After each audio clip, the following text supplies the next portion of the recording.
O Senhor é bom. O Senhor é bom. Aleluia. Meu Deus do céu, gente. Quem tem e faz parte de um exército como esse do nosso Deus, tem motivo para se alegrar, dar brados de vitória. Que toda a terra ouça que há um Deus que vive e reina para todo sempre. Que o inferno estremeça ao saber que há um nome que está acima de todo nome. E esse nome é o nome de Jesus, o qual todo principado e toda potestade tem que se curvar diante dele. Que toda enfermidade sobre a face da terra ouça que há um nome sobre todo nome, um nome acima de toda e qualquer enfermidade e doença, que é o nome de Jesus. Aleluia. Irmão, estou empolgado, hein? Cara, Deus me empolga. Eu sei que tem gente que fica empolgado com um bom filme. Tem outros que ficam empolgados com uma boa partida. Eu fico empolgado com Deus. Cara, quando Deus entra no jogo, eu fico empolgado. Você já viu, você que torce para algum time, quando seu time está todo zoado, está lá e você vê que vai entrar aquele cara que você fala assim, meu, agora ele vai resolver. Agora tem jeito. Irmão, nós deveríamos ficar muito mais empolgados quando Deus entra no assunto. Porque quando Deus entra para resolver. Deus nunca deixa algo inacabado, Deus nunca deixa algo sem estar resolvido. Tudo coopera para Ele, no tempo dele, mas que Ele resolve, Ele resolve. Cara, eu me empolgo quando Deus entra. Aleluia. Tem alguém aqui que nessa noite estava sentindo alguma dor, estava sentindo algo meio estranho aí, no meio da oração, já se sentiu que foi embora? Ó, aleluia. Aleluia. Aleluia, aleluia, aleluia. Aleluia. Vocês querem vir aqui falar o que aconteceu?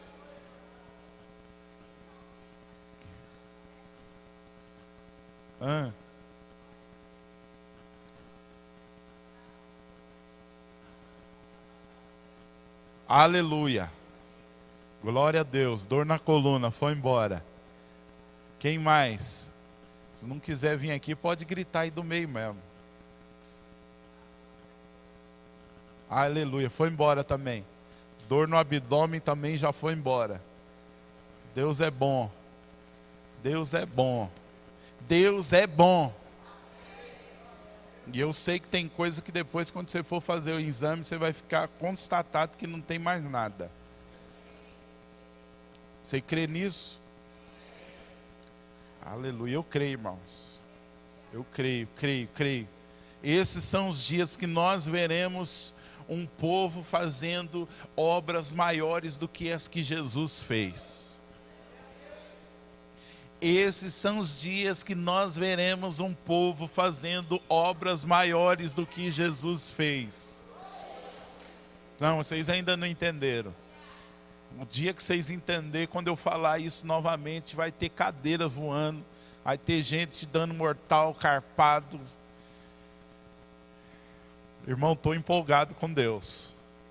Estou empolgado com Deus. Ontem nós fomos ministrar numa igreja lá em Mogi, nem palavra teve. Nem palavra teve. A Beth, junto com o pessoal da dança, ministrou aquela dança, né, ao Senhor sobre as 10 virgens. Depois a gente vai ver um dia aí para a Beth e as meninas ministrarem de novo, porque eu sei que teve muitas pessoas que não estiveram aqui no domingo passado, né, na festa, melhor dizendo. E no sábado elas apresentaram para a igreja e foi muito profundo, muita unção, muita graça de Deus. E ontem não foi diferente lá na igreja lá. Elas ministraram e aí depois a unção veio e não teve nem palavra. Aí Deus começou a dar palavra de conhecimento, começou a dar profecia e o negócio virou. Acabamos o culto, era 11 horas, né? E foi muito bom, irmãos. Uma igreja inteira ficou impactada. Uma igreja inteira. Os apóstolos, depois a gente saiu, conversamos um pouco e os apóstolos ficaram impactados. Eles falaram: cara, vocês não têm noção como vocês têm sido importantes nas nossas vidas nesse momento.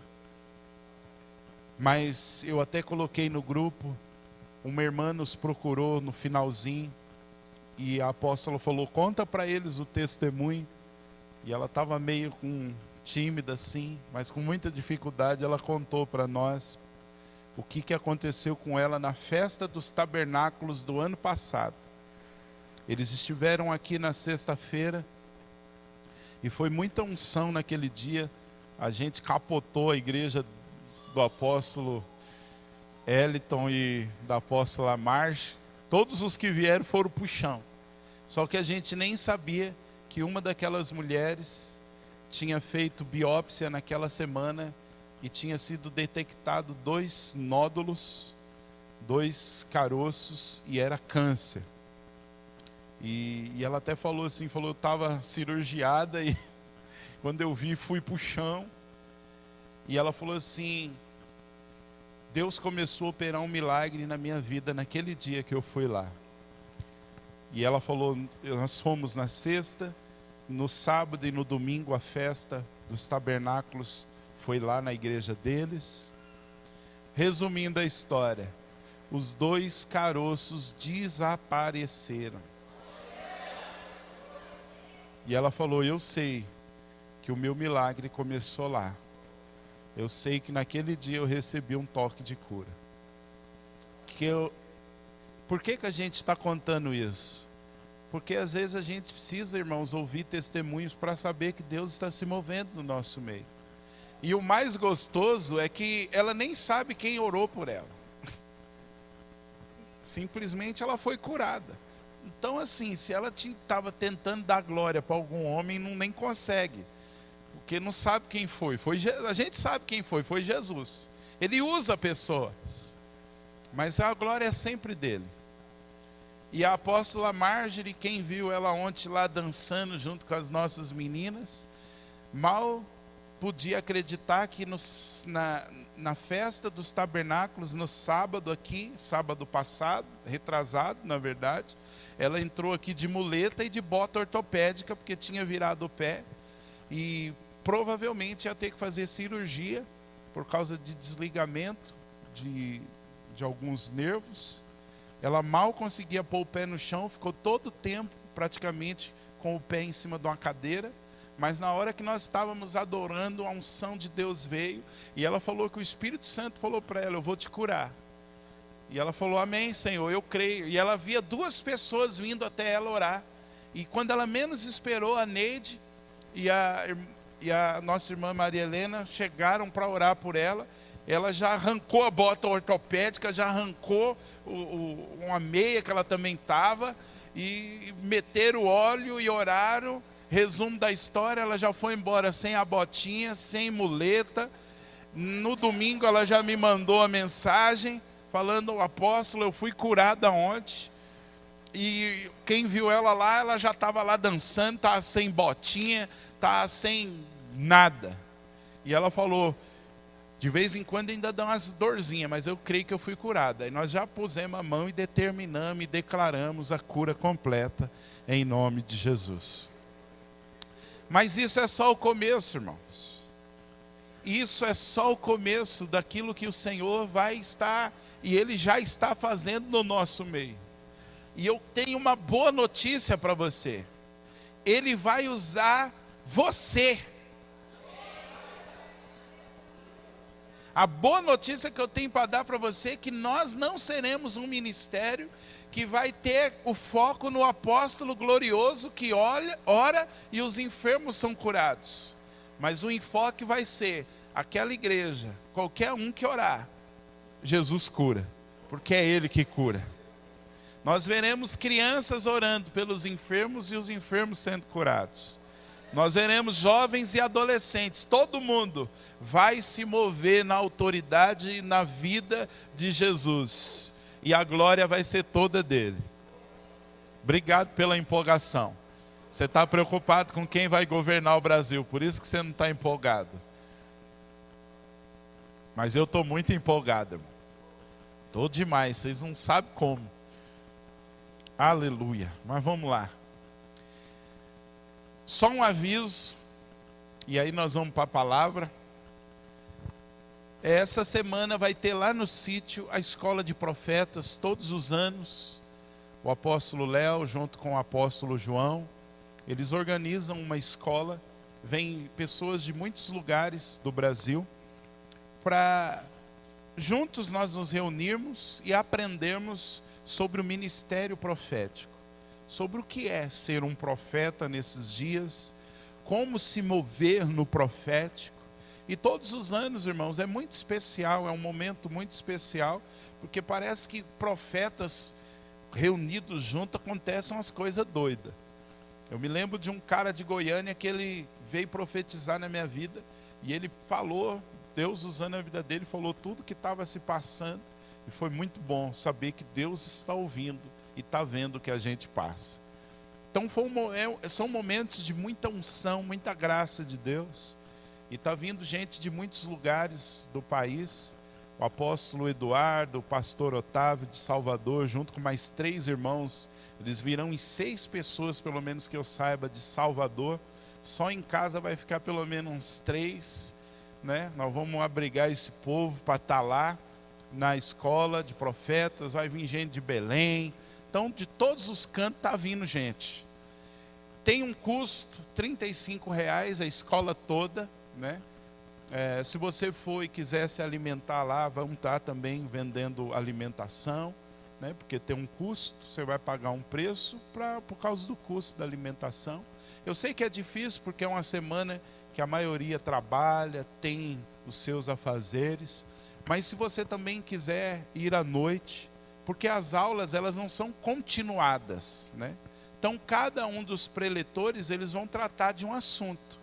Então, se você perder uma aula ou outra, isso não vai interferir, porque você vai chegar lá e vai ter alguém falando sobre um assunto, pelo menos inédito, né? Então, se você puder, se você não puder, foque de repente na sexta-feira, que é feriado, de repente vai para lá, foca, passa o dia inteiro lá. Eu creio que você vai ser muito edificado. Depois a gente pode mandar nos grupos o endereço bonitinho, é fácil. Sei que complica para quem não tem carro, né? Porque ônibus para lá só passa a cada 50 anos. Ônibus para lá é difícil, né? Mas de repente você vê com algum irmão aí que vai estar indo, e de repente foca para ir na sexta-feira, passar um tempo buscando a Deus, sendo edificado com outros irmãos.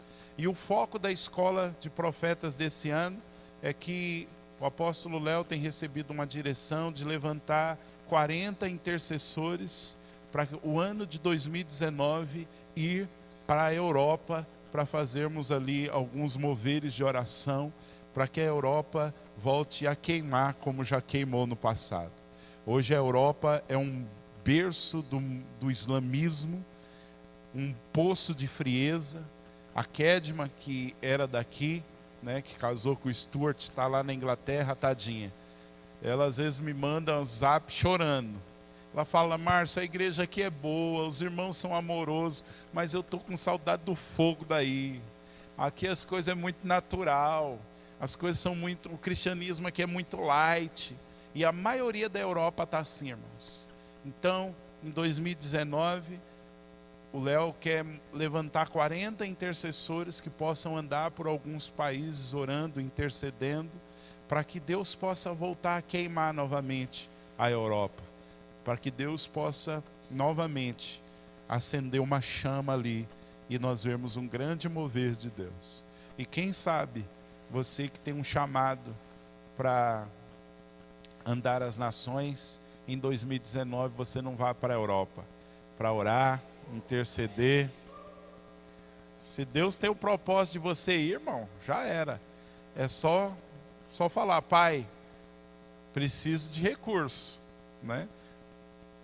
O pastor Otávio, que já esteve ministrando aqui junto com a esposa, eles provavelmente vão estar indo morar em Portugal muito em breve.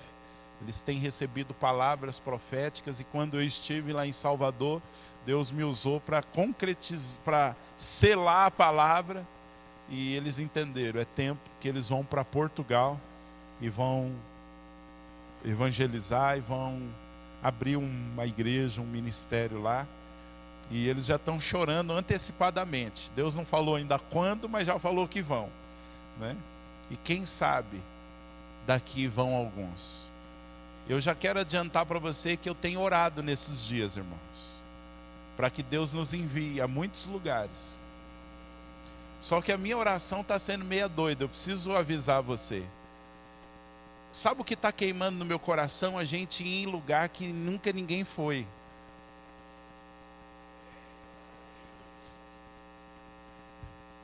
Sabe aqueles lugares que a gente ficou sabendo que lá não tem nem a Bíblia na língua deles. Eu estou orando para Deus nos levar para lá. Mas quando eu falo nos levar, não estou falando eu e a Neide, eu estou falando nós. Então você que é jovem aí, vai se preparando. Eu estou assando a sua batata no altar de Deus. Que eu sei que para quem casou e já está com a idade, já fica mais assim, mas mesmo assim, nunca é tarde para fazer a obra de Deus. Então eu estou orando, falando, Senhor, tem muito lugar com muita igreja, nós precisamos ir aonde não tem, aonde precisa, aonde de repente você vai lá e vai voltar falando assim, gente, nós precisamos traduzir a Bíblia para a língua deles, porque não tem. É para esses lugares que eu quero que o nosso coração queime para a gente ir. Aleluia. Irmão, hoje eu estou empolgado. Eu estou empolgado hoje. E Paulo diz que a gente pode profetizar segundo a nossa fé. Então quando você fica empolgado, cheio de fé, eu não estou falando da empolgação da carne, eu estou falando daquela empolgação que vem do Espírito. Cuidado com o que sai da boca do profeta. Que Deus pode pegar você. Deus pode pegar você. Que Deus pegue você. Aleluia. Dá um glória aí, irmão. Dá um glória, dá um glória. Tá difícil hoje aqui. Irmão, ontem foi muito bom naquela igreja lá. E eu estou sentindo ainda uns resquícios. Foi muito bom, muito bom. Ainda mais quando a gente vê o Senhor tocando, curando, libertando. É tão gostoso, irmão, ver Jesus operando. Não há nada mais que enche o nosso coração de ver um Jesus vivo. Amém? Eu sei que ainda a gente está naquele clima assim, daquela canseirinha da festa dos tabernáculos, né? Não sei você, mas essa semana eu fiquei no clima da canseirinha. Parecia que o corpo não acompanhava, porque foi uma semana intensa, mas uma semana muito profunda. Mas vamos lá. Irmãos, eu pensei que a gente ia parar com a oração do tabernáculo. Falei, bom Jesus, chegamos no Santo dos Santos, acabou a festa dos tabernáculos, o que tem por vir? E aí eu entendi que a gente precisava continuar a oração do tabernáculo. Por quê? Porque agora na oração do tabernáculo a gente chegou no Santo dos Santos. Nós passamos pela porta de entrada que se chamava o caminho. Nós entramos no ambiente de justiça, onde a gente encontrou o altar de sacrifício, que é a cruz de Cristo, onde nós encontramos a pia de bronze, um símbolo da palavra que nos confronta e nos lava. Passamos pelo véu da verdade, ou o véu da realidade, e entramos no santo lugar, um ambiente de santidade, e nos deparamos com essas três peças aqui: a menorá, a mesa dos pães e o altar de incenso. Nos deparamos com a plenitude do Espírito, a palavra de Deus como o alimento, como a palavra que nos alimenta, e nos deparamos com a oração e a intercessão. Mas agora a gente chega diante de um outro véu. O último véu do tabernáculo, que era chamado de vida. Então, quando Jesus lá em João capítulo 14 diz: eu sou o caminho, a verdade e a vida, ele estava dizendo: eu sou a porta que introduz ao tabernáculo, ao pátio. Depois, quando ele disse eu sou a verdade, ele estava dizendo: eu sou o véu que introduz ao santo lugar. Mas quando ele diz eu sou a vida, ele estava dizendo: eu sou o véu que introduz a presença do Pai. E ele mesmo disse: ninguém vem ao Pai a não ser por mim. E o autor de Hebreus vai dizer que Jesus era o próprio tabernáculo. E agora a gente chegou nesse véu chamado vida. Abra sua Bíblia em Êxodo.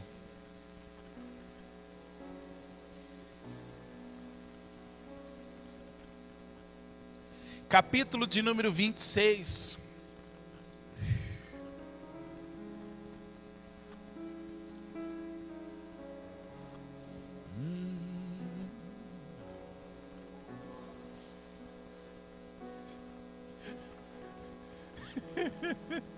Irmão, deixa eu dizer uma coisa para você. Prepare-se para dias que os nossos cultos serão uma aventura.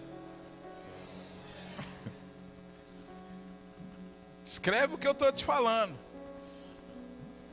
Nossos cultos serão uma aventura. Se alguém perguntar para você como é o culto da sua igreja, você vai falar: olha, cara, vai ver, porque já é a ceia assim. O pessoal chega e pergunta para mim: ô Márcio, quando que é a ceia na sua igreja? Eu falo: é todo domingo. Aí eles ficam assim: mas como todo domingo? Eu falo: é uma longa história. Não vai dar para te explicar, não. Já faz tempo que a gente não tem essa de primeiro, segundo, terceiro, quarto domingo. E alguns ficam olhando assim, falando: Jesus, que doideira é essa? Sem falar que na festa dos tabernáculos nós tomamos ceia 8 dias. Meu Deus do céu. Êxodo, capítulo de número 26.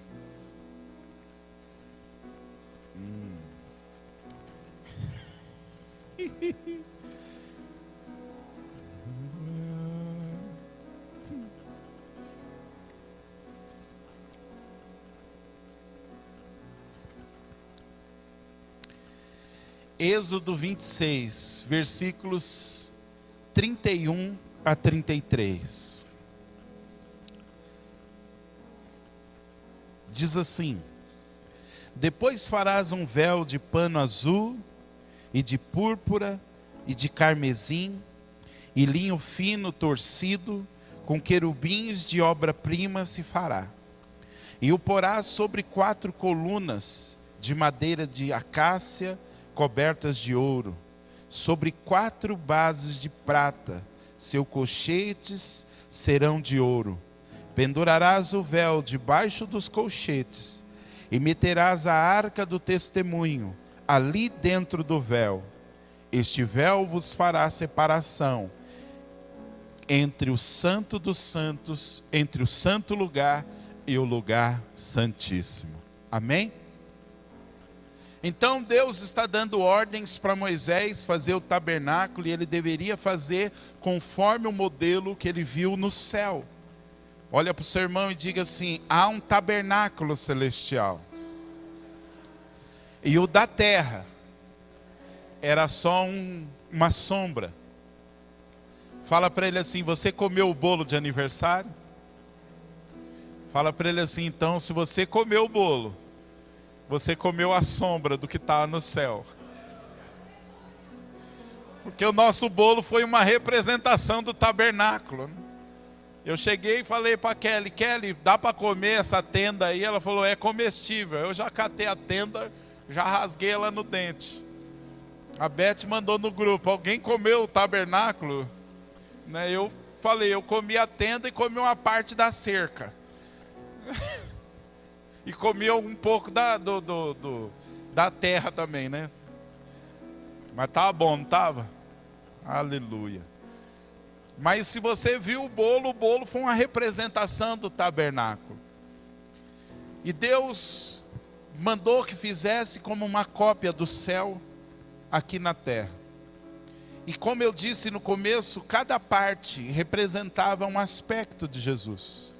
Mas então a gente chegou na cortina, que separava o lugar santo do santo dos santos. As cores que você leu aí, são essas cores. Talvez você está chegando agora e falou assim, cara, por que essas cortinas são assim? Porque elas representam a cortina do tabernáculo. O azul, o púrpura, o carmesim e o branco. Só essas 4 cores, irmãos, daria para a gente ficar pregando aqui meses o que elas representam. Porque cada uma delas mostra um aspecto de Jesus. Cada cor, a maneira que elas eram fabricadas, como era conseguido a cor para atingi-las, representa o nosso Jesus. Então Deus pediu que fizesse uma cortina azul, roxa, vermelha e branca. E por trás dessa cortina ficaria a Arca da Aliança, uma peça semelhante a essa peça aqui. Na antiga aliança, ninguém poderia ver essa peça. Essa peça ficava por trás da cortina e só um homem, uma vez no ano, só o sumo sacerdote, uma vez, no dia de Yom Kippur, no dia da expiação, ele poderia entrar. No domingo a gente fez uma representação aqui. O Mário veio vestido de sumo sacerdote, com um incensário na mão, e ele veio representando o que o sumo sacerdote fazia. Ele vinha trazendo incenso. Espero que você não ficou assustado. Aquele incenso foi comprado em Israel, amém? Negócio chique. Eu e o João oramos para quebrar toda e qualquer consagração, amém? Porque eu sei que quando fala de incenso, as pessoas já... Porque o diabo atrelou muito o incenso à obra do maligno. Mas incenso, quem pediu para fazer foi Deus. Porque é símbolo da oração. Então quando o sumo sacerdote, ele vinha incensando o santuário, é como se ele estivesse dizendo, Senhor, que a nossa oração suba diante do Senhor como um cheiro agradável. E aí o sumo sacerdote, se você prestou atenção, ele vinha diante do véu, e ele pegava aquele incensário, e ele enfiava a mão, ele não entrava com tudo, ele colocava a mão naquele véu, e enchia aquele véu por detrás de incenso. Só depois que o santo dos santos ficasse carregado de fumaça, então ele entrava. Mas ele não entrava de qualquer jeito. Ele tinha que entrar com o sangue de um cordeiro. E ele vinha com esse sangue e aspergia sobre a arca, como um sinal de pedido de perdão, de arrependimento. E se Deus perdoasse os pecados de Israel, 2 coisas aconteciam. Aliás, 3. Primeiro, o sumo sacerdote não morreria, porque se ele entrasse de qualquer jeito, ele era arriscado a cair morto. Por isso, se você prestou atenção na representação da roupa do sumo sacerdote que o Mário estava, tinham sininhos, e quando ele vai andando, os sininhos vão tocando. Quem sabe algum domingo a gente peça para ele vir vestido, porque eu creio que o Senhor quer que a gente faça uma pregação só em cima das vestes do sumo sacerdote. Você vai ficar impressionado como Jesus é detalhista. Vai ficar impressionado, irmão. Mas a roupa dele tinha um monte de chocalhinho. E aquele chocalho era para quê? Enquanto os sininhos estivessem tocando, é um sinal que o sumo sacerdote está vivo. Mas se os sininhos parassem, era um sinal que aquele sumo sacerdote poderia estar morto. E segundo a tradição oral dos judeus, uma corda era amarrada no pé do sumo sacerdote. Por quê? Porque se caso ele morresse lá dentro, ninguém podia entrar para tirá-lo. Então eles puxavam só o corpo pela corda. Então, se o sumo sacerdote não morresse, quando ele aspergisse o sangue e Deus houvesse perdoado os pecados, sabe o que ia acontecer? A glória de Deus, uma luz ia aparecer aqui entre os dois anjos. E dali do meio, Deus falaria com o sumo sacerdote. Então, irmão, o sumo sacerdote entrava lá dentro tremendo. Era um lugar que não tinha luz nenhuma, plena escuridão. E aí do meio dos querubins a glória de Deus resplandecia. E Deus falava com o sumo sacerdote. Só que tinha uma outra coisa. Isso estava acontecendo lá dentro. Mas o povo estava do lado de fora. Diga assim, o povo está do lado de fora. Cheio de expectativa. Será que Deus perdoou os nossos pecados? E aí, irmãos, segundo a tradição, diz que eles amarravam uma fita vermelha na porta do tabernáculo e depois na entrada do templo. E eles ficavam olhando aquela fita vermelha. Se aquela fita vermelha ficasse branca, era um sinal que Deus havia perdoado o pecado de Israel. Então eles ficavam de olho na fita. Quando a fita ficava branca, eles explodiam de alegria. E logo depois o sumo sacerdote saía. E quando eles viam o sumo sacerdote saindo, era um sinal que Deus havia perdoado o pecado do seu povo.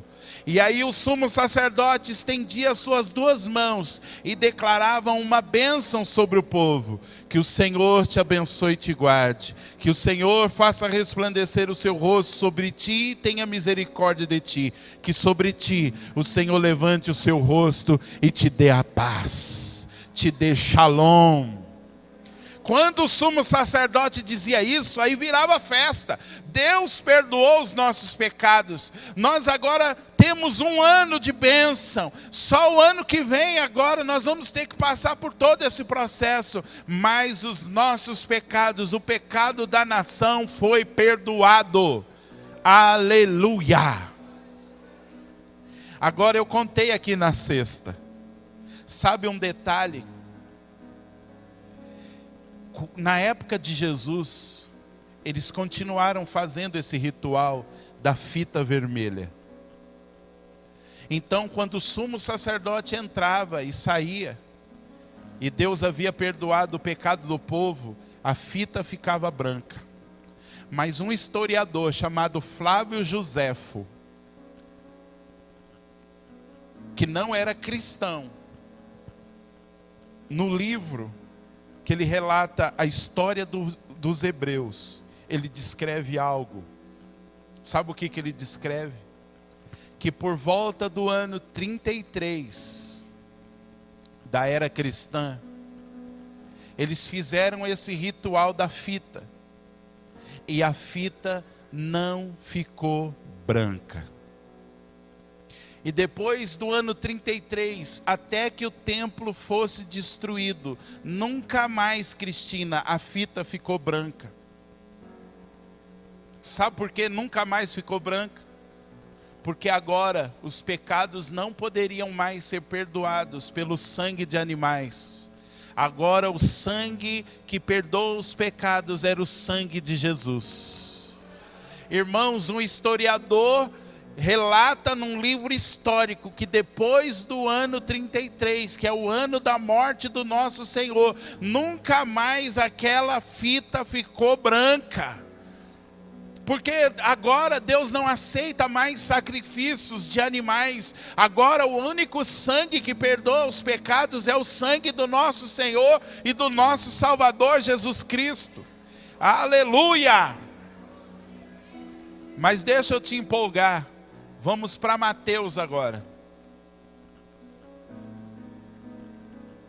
Mateus capítulo de número 27. Só que deixa eu te dizer uma coisa, irmãos. Os sacerdotes só podiam chegar até aqui no santo lugar, só um poderia passar o véu. Os sacerdotes nunca poderiam passar o véu. E quando a arca era para ser transportada, eles desconectavam a cortina e jogavam a cortina por cima da arca. A arca não podia ser vista, porque quem visse a arca morreria. Então os sacerdotes nunca podiam passar além do véu. Só um homem, uma vez, e não sem sangue. Ele tinha que entrar com o sangue do cordeiro. Mas vamos ler o que aconteceu em Mateus capítulo 27, versículo de número 51.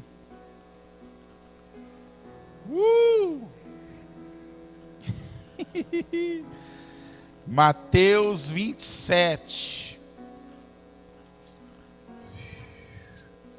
verso 51. Diz assim, vamos ler o verso 50. Diz assim: e Jesus, clamando outra vez, com grande voz, entregou o Espírito. Então, por outros evangelhos, a gente entende que esse é o momento que Jesus deu um brado e disse assim: Pai, em tuas mãos eu entrego o meu Espírito.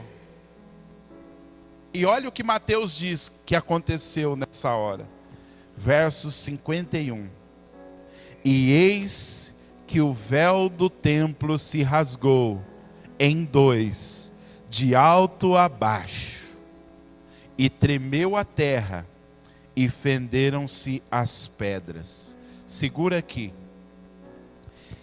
Lá no templo, enquanto Jesus está sendo crucificado, lá no templo, essa cortina que separava, rasgou-se de alto a baixo, como se alguém catasse essa cortina, e diz a tradição que essa cortina era tão grossa, que 5 juntas de bois não conseguiriam rasgá-la. Irmão, não era uma cortininha assim não, era algo denso, para que ninguém pudesse meter a louco e querer ver o que estava lá. Era muito grossa. E diz que esse véu se rasgou do alto até embaixo, como se alguém catasse em 2 partes. E diz que nessa hora a terra tremeu, as pedras começaram a rachar. Agora vamos ler o outro versículo. Verso de número 52. E abriram-se os sepulcros, e muitos corpos dos santos que dormiam foram ressuscitados. Verso de número 53. E saindo dos sepulcros, depois da ressurreição dele, entraram na cidade santa e apareceram a muitos. A terra treme. E quando você for para Israel, você vai ver um cemitério. E aí você vai se lembrar desse texto. As tampas dos caixão. E muitos santos levantaram e entraram em Jerusalém. Já pensou que coisa doida? Nego olhar e falar: ué, não é fulano que morreu? O que você está fazendo aqui? Ele me trouxe dentre os mortos. Irmãos, esse versículo é enigmático. Se você entrar na internet, você vai ver todo tipo de discussão. Mas eu fico pensando: quem será esses santos que ressuscitaram? E entrou lá na cidade e negociou e falou: cara,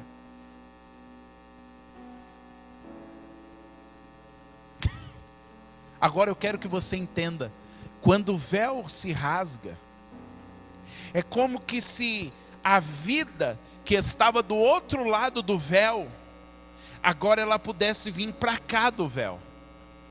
quando ele grita: Pai, nas tuas mãos eu entrego o meu espírito, e o véu do templo se rasga, a terra estremece e a vida de Deus começa a fluir, e aonde a morte começa a trazer vida, a tal ponto que covas são abertas e pessoas ressuscitam.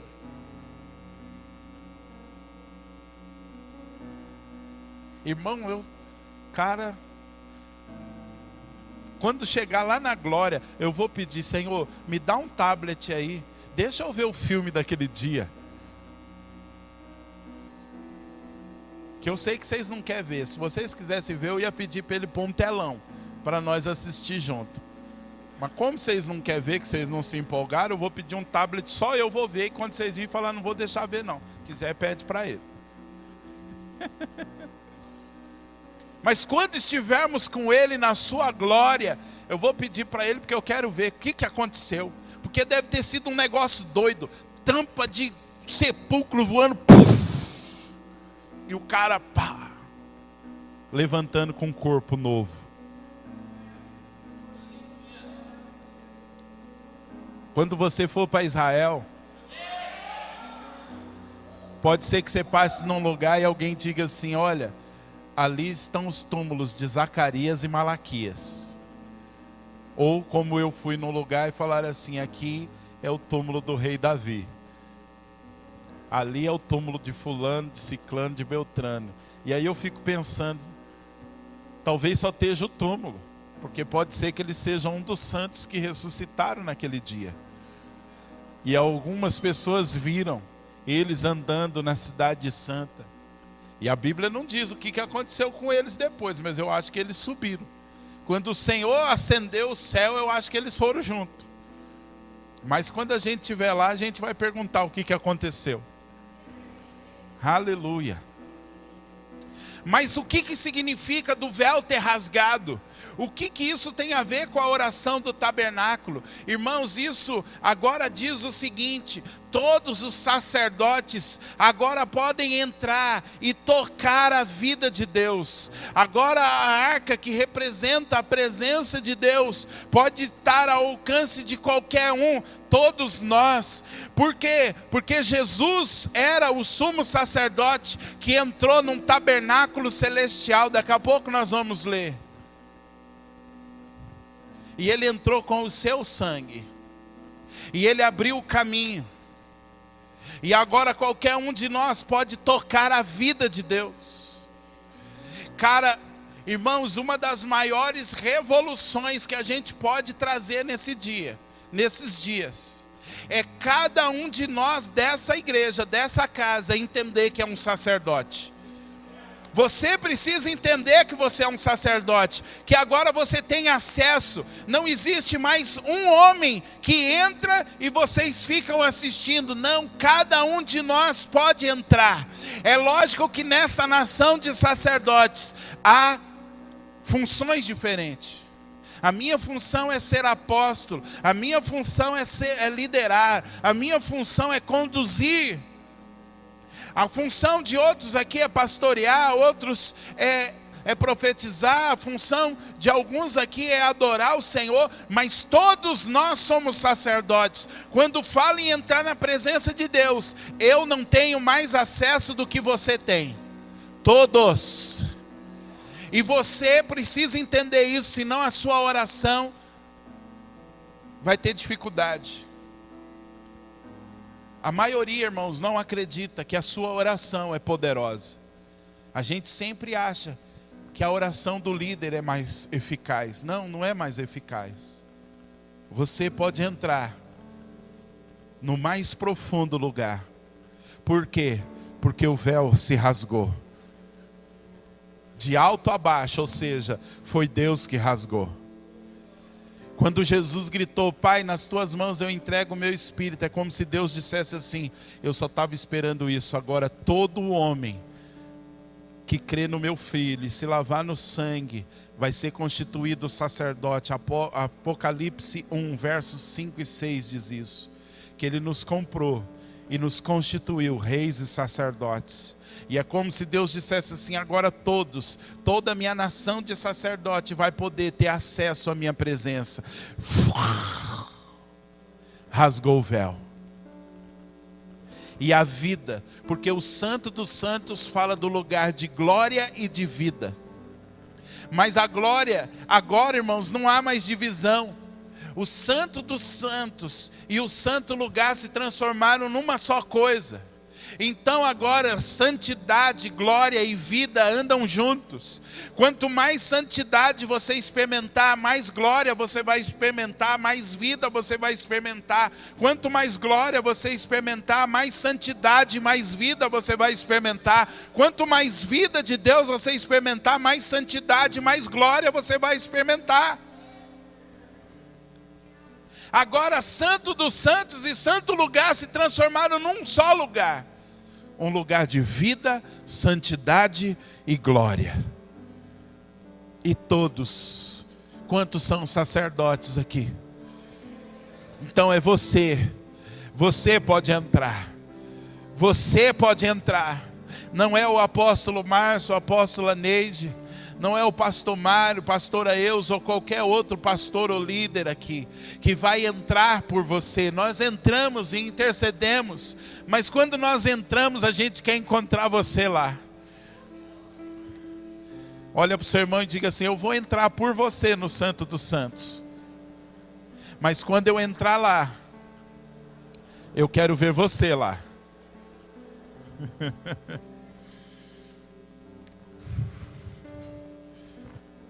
Vamos ler agora Hebreus, capítulo de número 10. Aleluia! Irmãos, eu amo o livro de Hebreus.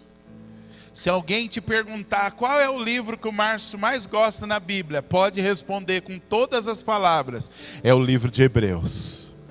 Eu amo. É o livro que eu mais li na Bíblia. Eu tenho um sonho e eu vou escrever um livro baseado em Hebreus. E Deus já me deu até a capa. Faz mais de 12 anos que eu já tenho a capa do livro. Eu falei: Senhor, eu já tenho a capa, porque Ele me deu no sonho a capa. Aí eu falei: agora eu só preciso de enxertar as coisas. E quando eu leio o livro de Hebreus, eu penso assim: será que é hoje? Será que é agora que Ele vai me dar o livro? Mas já faz mais de 10 anos, 12 anos, e o livro ainda não veio. Mas eu creio que ele está descendo. Ele está descendo. Ele está descendo. Hebreus capítulo de número 10, versos 19 a 23, diz assim: tendo, pois, irmãos, ousadia, diga assim, ousadia, confiança, intrepidez, para entrar no santuário, mas a versão melhor seria no Santo dos Santos, pelo sangue de Jesus, pelo novo e vivo caminho que Ele nos consagrou pelo véu, isto é, pela sua carne. E tendo um grande sacerdote sobre a casa de Deus, cheguemo-nos, aproximemo-nos com verdadeiro coração, inteireza de fé, tendo o coração purificado da má consciência e do corpo lavado com água limpa. Retenhamos firmes a confissão da nossa esperança, porque fiel é o que prometeu. O autor de Hebreus entendeu, e ele chamava os irmãos: vem, tenham ousadia para entrar no Santo dos Santos. Por que, irmãos, ele fala de ousadia? Porque ele está escrevendo para um povo judeu. Ele está escrevendo aos hebreus, aos judeus.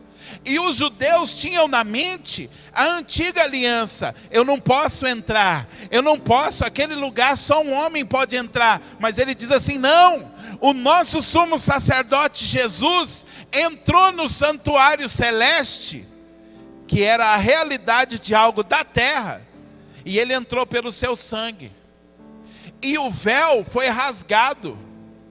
E agora todos podem entrar no Santo dos Santos. E aí ele diz assim: entra com ousadia. Sabe o que é a palavra ousadia aqui? É a palavra grega parresia. Não é parecia não, é parresia. Sabe o que parresia significa?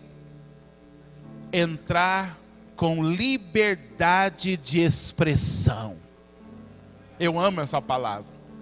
Sabe o que é liberdade de expressão? Ele mesmo diz nos versos abaixo: com um coração sincero. Sabe o que é coração sincero? Sincero vem de uma palavra que significa sem cera, sem máscara. Você pode entrar na presença de Deus como você é. Você pode falar como você está. Você pode entrar com o seu coração e dizer: Senhor, hoje eu estou triste, eu estou abatido, eu não estou entendendo nada. Ou você pode entrar dançando, pulando, saltando, falando: Senhor, eu estou empolgado. Você pode entrar expressando o seu coração sem medo. Porque o sumo sacerdote, quando ele entrava em Yom Kippur, ele entrava com medo. Mas agora na nova aliança, nós podemos entrar sem medo. Por quê? Porque há um sangue lá. E é o sangue de Jesus. Irmãos, eu amo isso. Quando eu descobri isso, há quase 20 anos, porque Jesus me mostrou isso quando eu era novo convertido, mudou minha vida, sustentou a minha vida. Por quê? Porque quando eu estava muito triste, eu entrava e falava: Senhor, eu estou muito triste. Na verdade, estou pensando em desviar. Quando eu não tinha dinheiro, desempregado, cobrança, eu falava: Senhor, não estou entendendo. Tem recurso, minha meia furou. Senhor, o senhor não está vendo? Minha meia furou. Meu sapato está furado. E eu não esqueço de um dia que eu falei: Senhor, eu estou tão chateado com o Senhor que eu não quero nem conversa. Eu vou deitar e vou dormir. E não fala comigo. Irmão, novo convertido é bênção, porque novo convertido fala o que está no coração. Depois a gente vira esses religiosos. Não, se falar assim com Deus, Deus vai castigar. Irmão, novo convertido abre a boca. Eu falei: Senhor, eu estou cansado, eu estou triste com o Senhor, e não fala comigo, porque eu não vou falar com o Senhor, eu vou deitar e vou dormir. Deus não me matou, irmãos. O diabo não veio para cima de mim naquela madrugada, mas algo aconteceu quando eu estava dormindo. Sabe por quê? Porque quando foi de manhã cedo e eu acordei, me bateu uma tristeza e uma saudade de Deus. E mesmo com os olhos cheios de remela, eu ajoelhei na beira da minha cama e comecei a chorar. E falei: Senhor, me perdoa, eu não posso viver sem Ti. Eu não posso viver sem ouvir a Tua voz. O Senhor é tudo. Está difícil, mas vai ser mais difícil sem o Senhor. E dali em diante, irmãos, eu trilhei uma vida com Deus de sinceridade, sem máscara. Quando estava triste: Senhor, eu estou triste, hoje eu não consigo nem louvar. Quando estava alegre: Senhor, deixa eu dar uns mortal aqui na Tua presença. Posso dançar, Senhor, na Tua presença, porque eu estou tão alegre.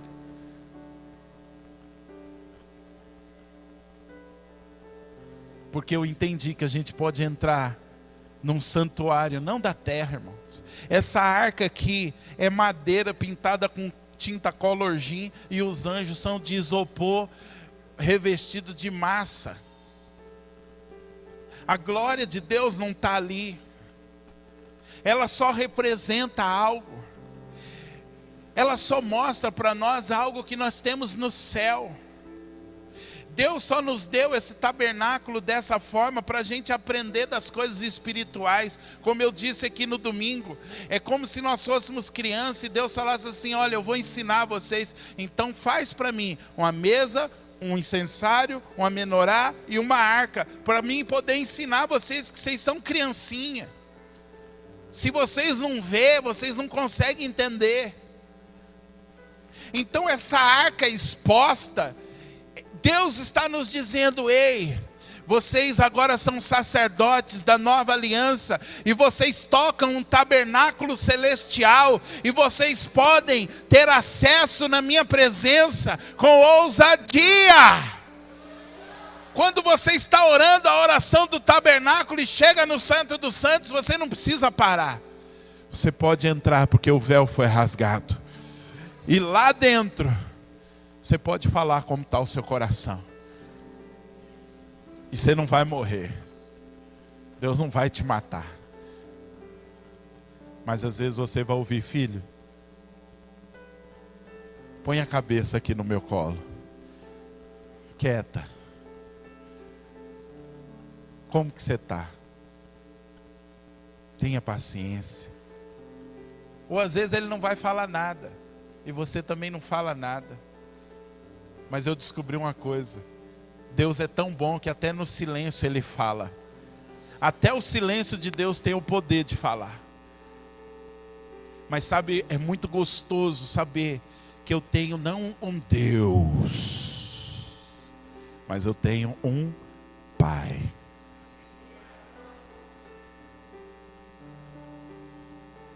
Eu me lembro de um irmão que ouviu quando eu preguei isso há muitos anos atrás. E ele chegou em casa e não tinha nada para comer. E ele, com algo engasgado, Davis, na garganta, foi abrindo geladeira, foi abrindo armário e falou assim: Deus, o pastor pregou que a gente tem que ser sincero, então eu vou ser sincero. O senhor não está vendo? Não tem nada. Minha despensa está vazia. A geladeira está vazia, o senhor não vai fazer nada. Não demorou minutos, alguém chegou, tocou a campainha e falou: eu estava no supermercado, e Deus falou: faz uma compra e leva para fulano. Agora, irmão, você pode falar assim: ah, mas falou assim com Deus. Era o que estava no coração. Ia adiantar ele falar assim: Senhor Todo-Poderoso, em Ti descanso. Com a boca fala, mas o coração está cheio de outra coisa. Agora sabe o que aconteceu quando a cesta chegou? Lágrimas rolaram. Porque não foi alguém acuando Deus e Deus respondendo. Foi um pai falando: filho, você acha que eu não cuido?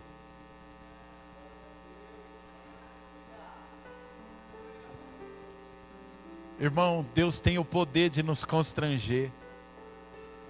Deus nos constrange com o seu amor. Deus nos constrange com o seu amor. Deus nos constrange com o seu amor. 20 anos eu tenho de vida cristã. E se você me perguntar: Márcio, qual é o segredo? O segredo é a sinceridade. O segredo é não fazer cera com Deus. Não pôr máscara. Quando não estou entendendo, falo: Senhor, não estou entendendo. Quando eu falo: Senhor, eu preciso de ajuda, porque eu não sei o que fazer, eu falo: não sei, Deus. Está doendo, está difícil. E aí, de tempos em tempos, Deus sempre usa alguém. E nessa noite você não ouviu, mas agora eu vou te dizer só um pedacinho do que Deus usou o Naldinho para falar. De tempos em tempos, Deus usa alguém e para me chamar de amigo. E aí ele chega e já fala: amigo.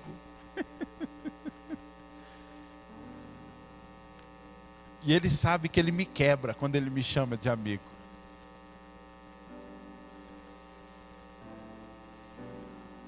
Eu me lembro de uma vez, eu e a Neide estávamos orando para casar. E a gente estava lá, irmãos, pensa, uma luta.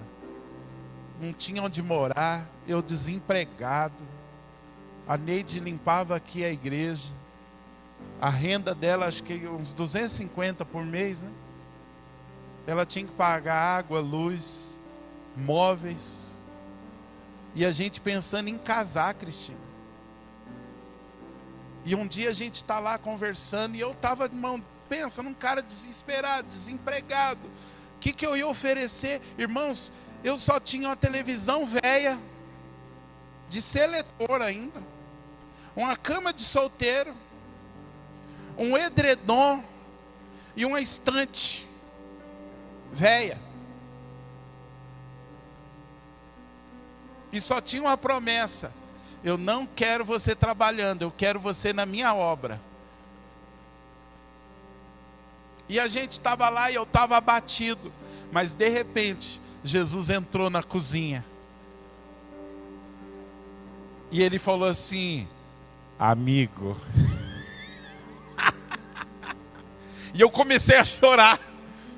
Desesperadamente. Desesperadamente. Me deu uma convulsão até de chorar, irmãos. A Neide ficou assustada. E ela falou: o que está acontecendo? Eu falei: ele chegou aqui e ele me chamou de amigo. E eu falei para ele: Senhor, por que o Senhor me chama de amigo? Eu não tenho nada. Sou carne. Não tem nada para te oferecer. O Senhor me fala de casar e eu não tenho nada para oferecer. E o Senhor me chama de amigo.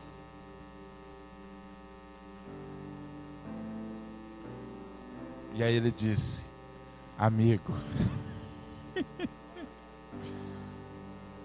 Mas eu entendo por que Ele me chama de amigo. Porque eu aprendi o segredo. Sabe aquele amigo que você não tem vergonha de falar nada? Que você abre o coração. Sabe aquela pessoa que sabe quem você é? Que você não precisa fazer máscara. Que você sabe que ela é tão íntima sua, que você pode ser sincero. Que a amizade não vai ser perdida, ele não vai deixar de gostar de você. Talvez você não tenha pessoas assim na terra. Mas eu vou dizer uma coisa para você. Você tem alguém assim nos céus. Ele não deixa de amar, Ele não deixa de gostar. Se você for sincero com Ele, Ele vai continuar te amando do mesmo jeito. Nessa hora, quando a gente está em oração e entende isso, irmãos, é poderoso. Como eu já ri de tantas situações na presença dEle. Situações que era para chorar e eu ri. Porque eu descobri que o véu foi rasgado.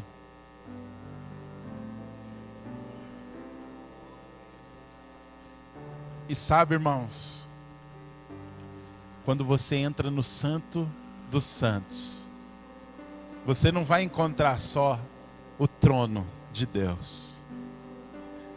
Vamos ler. Você aguenta aí mais um minutinho?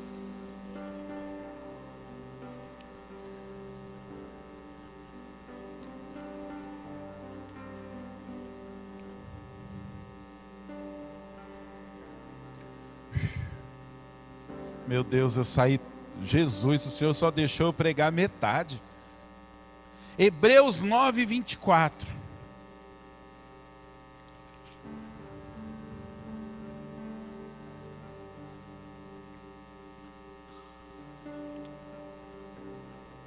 Diz assim: porque Cristo não entrou num santuário feito por mãos, figura do verdadeiro, porém no mesmo céu, para agora comparecer por nós perante a face de Deus. Vem comigo aqui. Quando você passa pelo véu rasgado, você acha que vai encontrar com a face de Deus. Olha para o seu irmão e diga assim: mas você não vai encontrar só com a face de Deus. Fala para ele assim: tem alguém lá que entrou primeiro. Sabe quem é? Jesus. Ele foi o primeiro a entrar lá, pelo seu sangue. Então quando você entra, você olha para o lado do trono e você vê Jesus. E o que ele está fazendo lá? Ele está intercedendo por você. Então é como se você chegasse e ele te pegasse pela mão e falava: vem comigo, vamos para a face do Pai. E aí Hebreus vai dizer que ele se compadece de nós. Sabe o que é compadecer? Não é sentir dó. Se compadecer é ter compaixão. A palavra compaixão na língua grega significa sofrer junto. Irmão, isso é poderoso. Você chega triste, ele também se entristece. Você chega, sabe, com aqueles gemidos de dor por algo profundo que está abatendo a sua alma. Jesus também sente isso. E aí o autor de Hebreus: nós não temos alguém que não possa se compadecer das nossas fraquezas. Porque ele se fez carne. Ele conhece e sabe que não é fácil.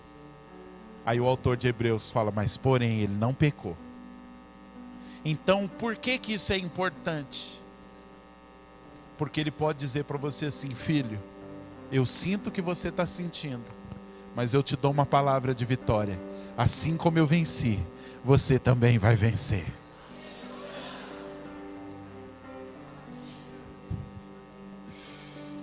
Irmão, vai ter dia que você vai estar na oração do tabernáculo, você vai entrar e você não vai sair mais. Você vai se embolar com Jesus lá dentro. Jesus vai se embolar com você. Porque você vai abrir o coração. E sabe o que é mais tremendo? Quando você abre o coração, depois de um tempo ele vai abrir o coração dele para você. Porque oração não é um monólogo. Oração é um diálogo. Você fala, ele fala. Ele fala, você fala. Às vezes ele vai falar e você vai ficar quieto. Às vezes você vai falar e ele vai ficar quieto. Mas uma coisa eu sei: sua vida nunca mais vai ser a mesma. Depois que você encontrar com o sumo sacerdote que adentrou o véu.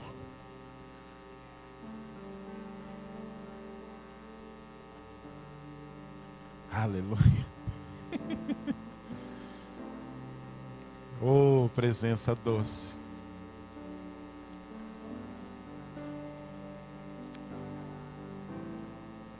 Deus usou o Geraldinho para falar: eu vi todas as lutas e as dificuldades que você já enfrentou. E eu te chamo de amigo. Porque em todas elas você sempre me perguntou: Deus, o que eu faço? E a minha esposa é testemunha. Até hoje, Deus nunca deixou de me responder. Toda situação difícil que eu já passei, que eu disse para ela: vou para a presença. Deus nunca deixou de me responder. Até mesmo às vezes quando a Neide está em crise e ela despeja tudo em cima de mim. Ela também é testemunha disso, você pode perguntar. Quantas vezes eu fico quietinho e depois, se ela vai me procurar, eu estou lá, junto do meu amigo. E aí eu fico quieto. Aí o meu amigo vai lá e responde para ela. Aí ela vem, ai, Deus falou comigo. Ah. E eu... Valeu, amigo. Você está precisando de um amigo? Quando a gente entra no Santo dos Santos, Jesus está lá do ladinho. Está aqui do ladinho do trono. Falando, vem para a face. E aqui você pode entrar com ousadia, com sinceridade. E falar tudo que está aqui dentro. Nem sempre é tristeza, às vezes é alegria. Às vezes são dúvidas, questionamentos. Termino dizendo para você uma boa notícia. Você tem um Deus que é um Pai. Mas você tem um irmão mais velho, que é o sumo sacerdote, segundo a ordem de Melquisedeque, que não é só o seu irmão mais velho, ele também é seu amigo. E ele pode se compadecer de você. Ele pode sofrer junto com você. E ele pode ficar abraçadinho com você ali, gemendo junto com você. Como diz Romanos, nós não sabemos como orar, mas o Espírito intercede por nós com gemidos inexprimíveis.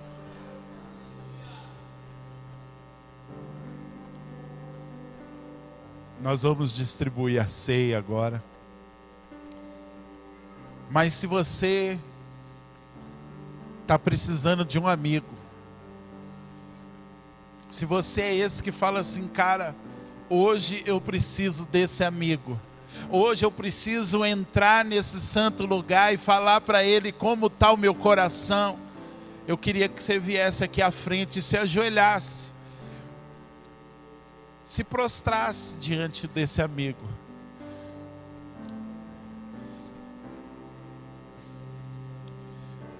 Você mesmo aqui na frente, você vai receber a ceia. Nós vamos fazer as duas coisas juntas. Você vai estar aqui na frente falando com esse Senhor que é seu amigo.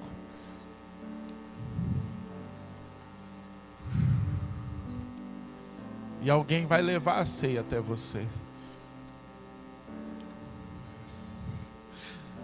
Você que está vindo para frente, eu vou dizer uma coisa para você: não existe nada melhor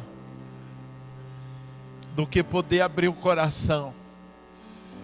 É libertador. Esse é o segredo para permanecer firme. Se algum dia alguém me perguntar qual é o meu segredo para permanecer firme na presença do Senhor, eu vou dizer, é a sinceridade. É nunca esconder nada dele, porque ele já sabe de tudo.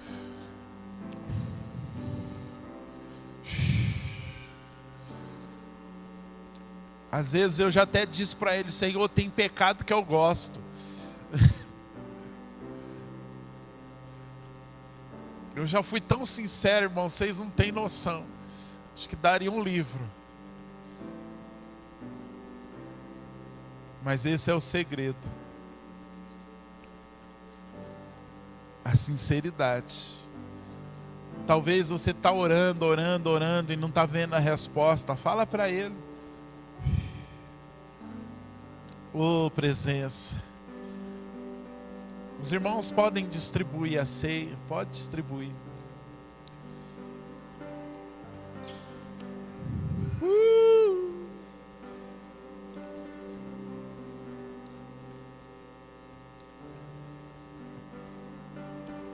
Fala para ele. Abra o coração. Rasga o coração.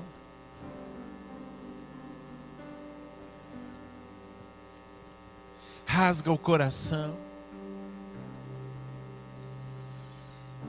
Na antiga aliança, as pessoas, quando estavam tristes e abatidas, elas rasgavam as vestes. Mas Paulo diz assim: não, agora a gente rasga é o coração. Agora a gente rasga diante dele é o coração. É isso que agrada a ele.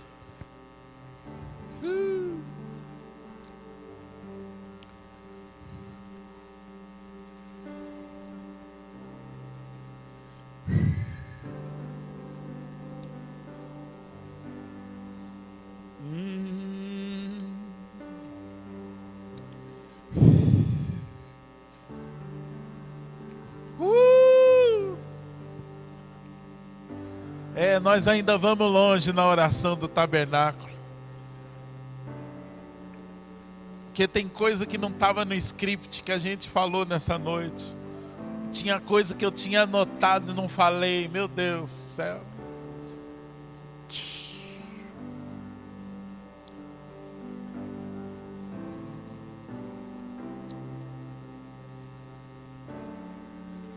Nós não vamos esperar para tomar todo mundo junto, porque eu acho que esse é um momento seu e do seu amigo celestial. Então, se você já pegou o cálice, o pão, se você quiser se ajoelhar onde você está, se você quiser vir aqui à frente, se você já quiser comer do pão e beber do cálice, do corpo e do sangue do seu Senhor, faça isso. Vai ser o seu momento de intimidade. Nós não vamos tomar juntos. A hora que você sentir de comer da carne e beber do sangue do seu amigo, porque ele disse: não há amor maior do que esse, do que alguém dar a vida pelos seus amigos. Um dia ele diz assim: eu já não chamo mais vocês de servos, mas eu chamo vocês amigos.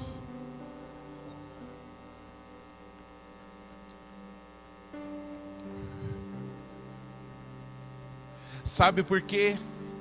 Um senhor só manda os servos fazer, mas um amigo compartilha o que está no coração dele. Alguns de vocês só têm relacionamento com Deus de ouvir Ele mandando e você obedecendo. Mas há alguns de vocês aqui que Deus está dizendo: eu quero construir um relacionamento de amigo. Eu quero compartilhar o que está no meu coração com você. E eu quero que você participe do que eu estou fazendo sobre a terra, por você entender.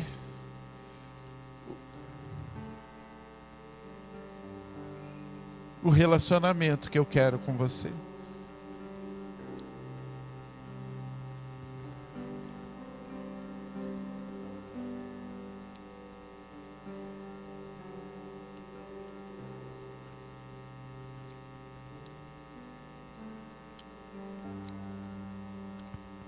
Vamos ter mais 5 minutinhos. Eu sinto que alguns aqui precisam desse momento com o amigo. Se as lágrimas estão vindo, deixa fluir, chore mesmo.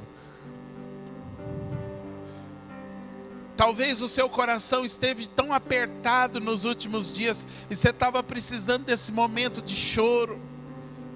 Você não está chorando diante dos homens, você está chorando diante da face do seu amigo.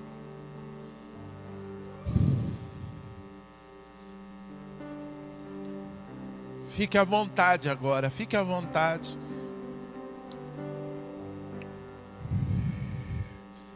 Nós estamos no Santo dos Santos. No Santos dos Santos a gente encontra o amigo.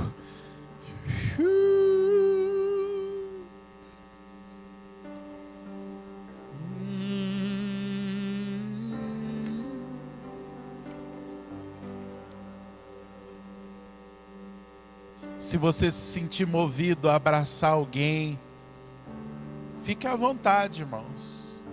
Nós somos sacerdotes. De repente o Senhor está pondo no seu coração um amor por alguém que está aqui. está dando um choro para você de alguém que está aqui. Às vezes não é nem orar, é só vir e abraçar. Show. Oh. O amigo está aqui.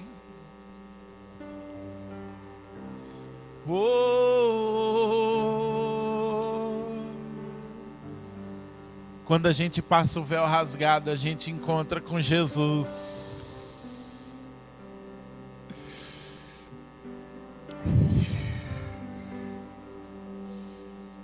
A gente encontra com Jesus. A hora que você precisar ir embora, fique à vontade para ir. Quando a gente está junto do amigo, a gente tem liberdade para falar para ele: amigo, deu minha hora.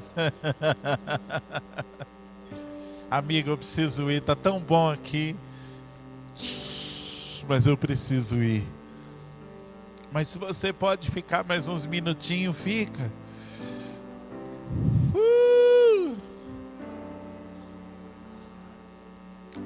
A gente pode encontrar um amigo em casa, ele está sempre conosco. Mas esses momentos como igreja, irmãos, são especiais.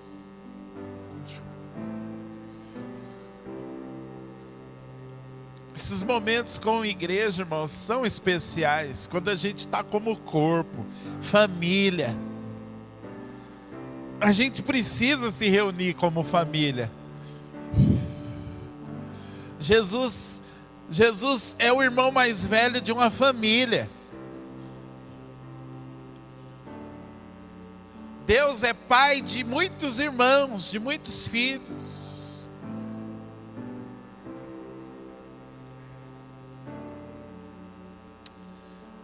Que presença gostosa do amigo.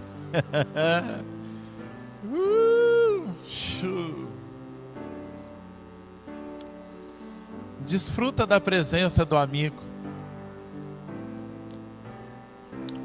Desfruta, desfruta, desfruta.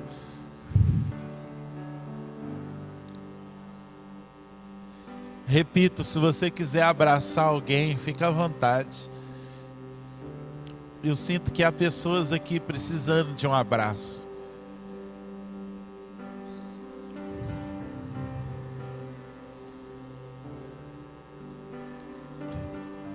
Jesus tem um corpo e esse corpo é você. E às vezes a forma de ele abraçar alguém é você abraçando alguém.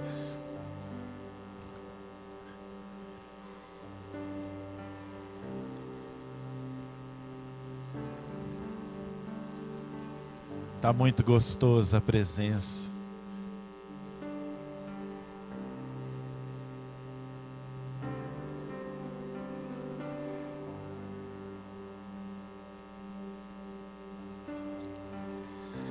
Deixa Jesus te virar por dentro. Oh.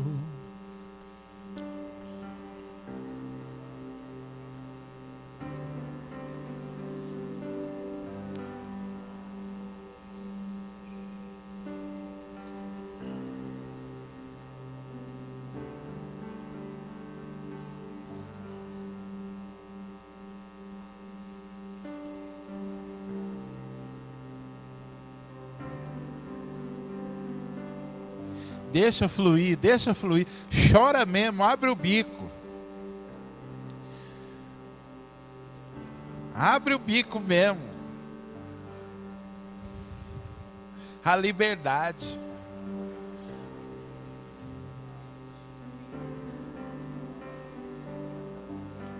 Se as lágrimas estão vindo, deixa fluir.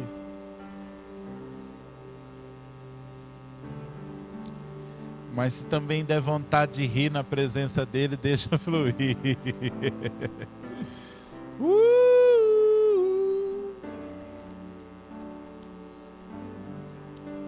Repetindo, se você precisa e quiser ir embora, você já está abençoado, amém? Mas se você quiser ficar mais um pouquinho, Eu não posso tirar esse seu momento com um amigo.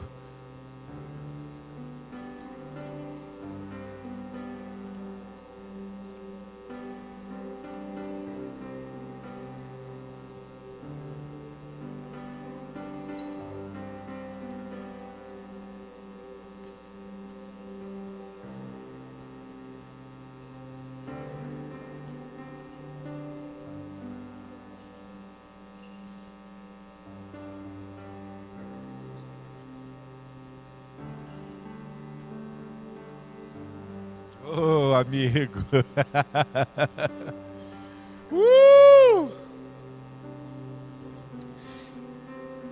Jesus é tão demais, Nelson, que até na última hora, até o inimigo dele ele chamou de amigo.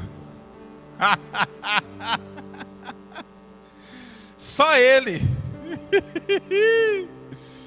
Só ele, até na última hora ele disse: amigo, o que tiver que fazer, vai e faça.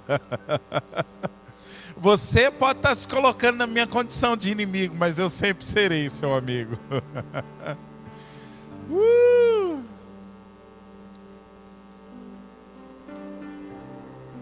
Só ele pode fazer um negócio desse, chamar o inimigo de amigo, chamar o traidor de amigo.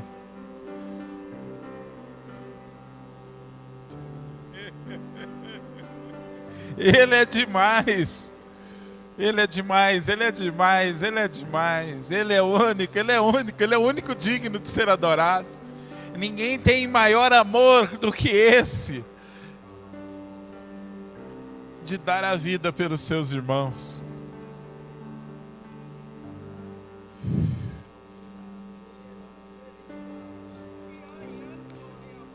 Esse é um momento de cura da alma. Esse é um momento de cura da alma.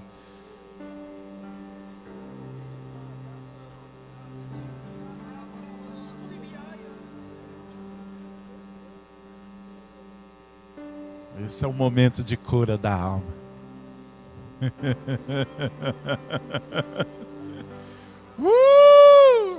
Amigo! Oh, amigo!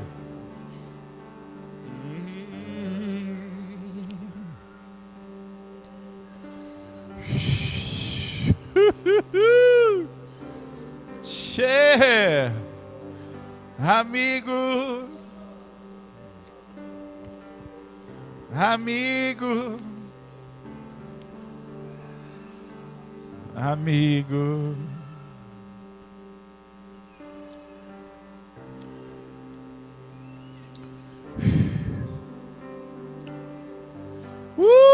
Show! Amigo!